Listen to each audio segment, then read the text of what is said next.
Welcome to Professor's Garage. It's time for new rear brake pads on this Lexus SUV, and we are going to replace them today. For this job, you will need a syringe or turkey baster to remove brake fluid, a ratchet and a torque wrench, 14 and 21 mm sockets, bruise thread locker and brake cleaner. Depending on your year and model, you may need a 12-volt DC power with small test leads to disengage your electric parking brakes. I have a separate video where I discuss other options. I will make sure to post a link here. You also need a pressing tool like this or a D-clamp to compress the brake pistons. Finally, get a complete set of rear brake pads with hardware and grease. Loosen the lock nuts, but do not remove them.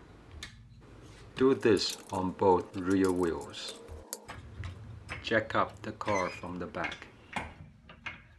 Lower the car to jack stands on both sides. Make sure it's stable and safe before you remove the wheels. Remove the nuts and take off the wheels, and place them under the car for additional safety support. Remove some brake fluid from the master cylinder if it's full. This is to make sure the brake fluid will not overflow when you compress the brake piston, and recover with the cap. With the 14 mm socket, remove the mounting bolts on the brake caliper. If the slide pin spins while you try to loosen the bolt, it helps to use a 17 mm box wrench to hold it in place. Likewise, remove the mounting bolt at the bottom. Now remove the connector from the electric parking brake motor. Now the brake caliper can be removed, and you can slide out the caliper pin to remove it.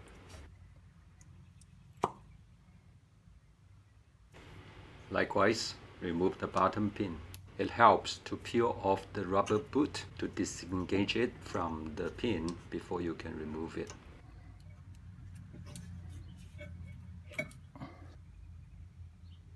Now remove the brake caliper and secure it with a bungee cord. Because this vehicle is equipped with the electric parking brake motor in the rear brakes, we need to retract the motor before we can compress the brake pistons. One option is to use the 12-volt DC battery to activate the motor to retract. On the electric parking brake motor, there are two pins. Connect the negative DC to one pin and touch the positive to the other, and you will hear a sound from the motor. The sound tells you that the motor is activated. To make sure we activate the motor in the correct direction to retract, we can put the pressing tool on the caliper and lightly compress the piston. Now you activate the motor and it pushes the piston out. It's in the wrong direction. Reverse it in this case and you can retract the motor. Up to the motor runs for a couple of seconds, it should be easy to use the pressing tool to compress the piston. And I repeat the process of running the motor and compressing the piston until the piston is flush. And now it's ready for new brake pads. Clean the caliper pins and apply grease on them. Put them back into the bracket, put the boots on, and make sure they can freely turn and slide.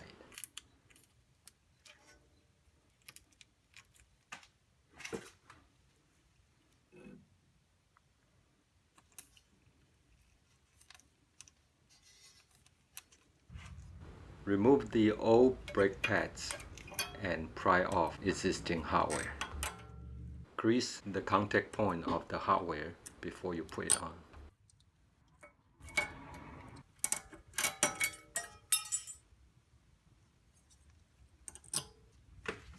On the new brake pad, put the wear indicator on the top of it.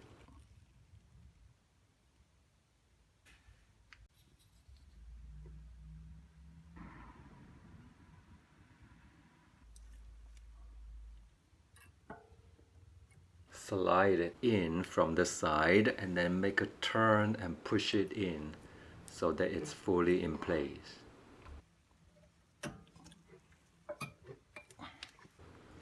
And apply some grease on the shim. Follow the same procedure to replace the inside pad, except that it is a bit more difficult to see.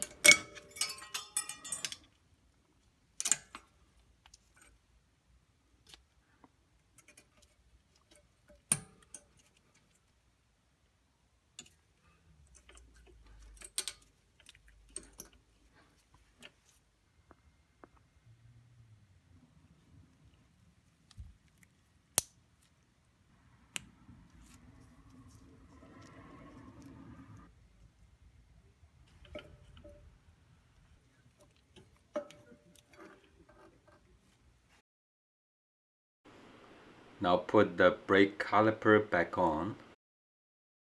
Apply some bruised thread locker on the mounting bolts.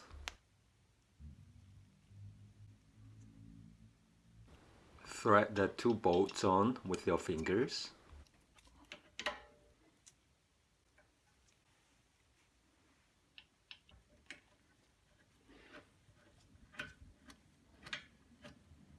And torque them to 25 foot-pounds.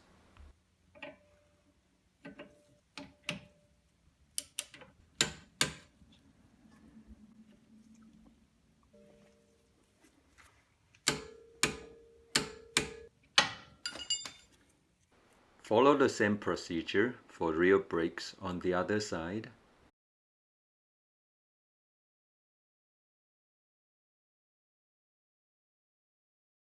Clean the rotor with brake cleaner. Check the level of the brake fluid. Put the wheels back on. Tighten the lug nuts and lower the car. Torque the lug nuts to 76 foot-pounds. Start the car and pump the brake pedal for multiple times before you start driving. If the brake pads require a break-in procedure, follow instructions to do that. I hope this video is helpful and informative. If a professor can do it, you can do it. Until the next time, may the Lord bless you and give you peace. 平安。